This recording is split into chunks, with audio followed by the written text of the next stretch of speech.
விக்கிரவாண்டி சட்டமன்ற தொகுதி வந்து 2008 டீலிமிட்டேஷனுக்கு அப்புறம் தான் உருவாக்குறாங்க. இதுவும் கொஞ்சம் போலரைஸ்டான ஒரு ஏரியா தான்.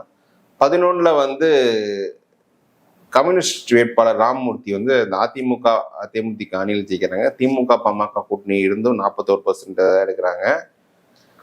நீங்க 16க்கு வரும்போது மற்ற தொகுதியில் இருந்த அதே ட்ரெண்ட் வந்து திமுகவும் பாமகவும் தனியா வரும்போது அதிமுக பலவீனப்பட்டு அதிமுக தலித்ஸ் கொஞ்சம் நிறைய திமுக வந்ததால பாமக ஆக்சுவலி இங்க 23% இருக்காங்க. 23% ஓட்டு சாதாரண ஓட்டு கிடையாது. ஆனாலும் அவங்க வந்து 41 23 17 தான் வரணும். பட் ஆனா திமுக வந்து 35 எடுத்திருக்காங்கன்னா அதிமுக பலவீனப்படுத்திருக்காங்க. அதிமுக 20% ஓட்டு இங்க இழந்திருக்காங்க. அப்புறம் 2019 இடைத்தேர்தல்லாம் அதிமுக கண்டெஸ்ட் பண்ணி 60% போயிருக்காங்க. அது இடைத்தேர்தல் ஒரு பெரிய பாராமீட்டரே கிடையாது. நான் அதுல கூட திமுக வந்து சட்டமன்ற தேர்தலில் எடுத்த ஓட்டை விட இடைத்தேர்தலில் வந்து அதிகமாக ஓட்டு எடுத்திருக்காங்க, 36%. அதுக்கப்புறம் இப்ப 21 பார்த்தோன்னு வச்சுக்கோங்க, அந்த 36ன்றது 48 பேர் கிட்டத்தட்ட நம்ம வந்து ஜிஞ்சியில பார்த்ததே ட்ரெண்ட் தான். நீங்க அதிமுகவும் பாமகவும் மீண்டும் சேரும்போது அதிமுக பலவீனப்படுது. அதிமுக உங்களுக்கு வந்து 31 23 சேர்ந்து 54 வரணும். ஆனா 43 தான் வருதுன்னா 10% ஓட்டு வெளில வந்திருக்கு. அது திமுக அப்படி வந்திருக்கு. அதை வச்சுதான் திமுக வந்து 48% ஓட்டு எடுத்து 21 ஜெயிக்கிறாங்க. என்ன புகழேந்தி. அப்புறம் அவர் மறந்தாலும் 24 நடந்த இந்த இடைத்தேர்தல் கூட 63% போயிருக்காங்க. பாமக தன்னோட ஓட்டு 23% ஆல்ரெடி எடுத்திருக்காங்க ஓட்டு.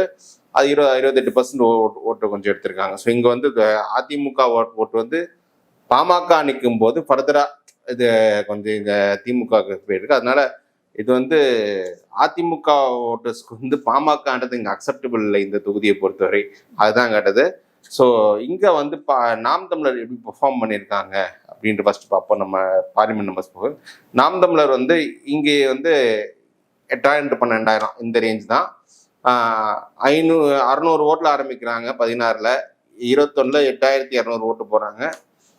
24 8300 ஓட்டு எடுக்கிறாங்க. ஸோ அந்த 8000 to 12000 ப்ராக்கெட்ல இங்கேயும் இருக்காங்க. இப்போ 24 போர்ஷன் பார்த்தோன்னா விசிகே நிற்கும் போது பானை சின்னத்தில் 40% எடுத்துடுறாங்க. இவங்க வந்து அதிமுக 36% எடுத்துடுறாங்க. இவங்க பாமக 18% எடுத்துடுறாங்க. ஐடியில் 54% தான். இது வந்து பானை இருக்கும்போது அவன் 40% வருது. இதே உதயசூரியன்னா இதே ஒரு 5% அது பூஸ்ட் கிடைக்கும். இந்த 54%ன்றது அதுவே வராது.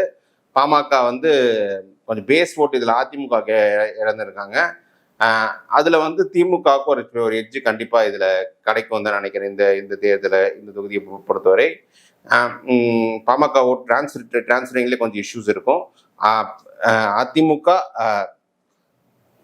தனித்தனிதான் விசிக்கானதால தான் கொஞ்சம் ஓவர்வெல்மிங்கா சில செக்ஷன்ஸ் ஓட்டு போட்டிருக்காங்க. இல்லாட்டி அதிமுக 36% இருக்கிறதுன்னு கஷ்டம் தான் நினைக்கிறேன். சென்னை பொறுத்தவரை இந்த தொகுதியில் நான் வந்து ஒரு சின்ன எட்ஜ் திமுக இருப்பேன். கொஞ்சம் ஆனாலும் ஒரு ஃபைட்டிங் சான்ஸ் அதிமுக இருக்கு. பட் திமுக ஹெடா இருக்காங்க தான் நான் பார்ப்பேன்.